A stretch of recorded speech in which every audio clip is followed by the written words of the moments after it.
And as the state of emergency continues in St. James, other communities on the outskirts of the parish are also experiencing military activities. In Niagara, St. Elizabeth, which lies on the border of St. James, our news team saw police and soldiers patrolling the area and conducting spot checks this morning.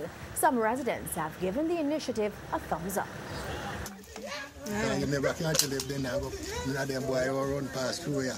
So when they start them and I saw it, maybe they find something where they might look for. Well, it's service to what I was saying. You see, what I was what is here, we have sense, good for everybody.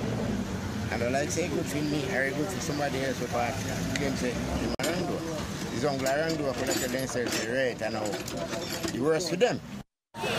He then shared his view on how the business community have been reacting to the state of emergency in St. James. The uncle, their money they might think about, they not think about these people in the area.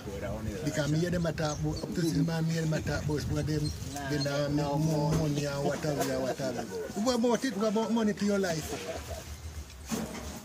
Your life you fit talk about, satisfied with what you make, man.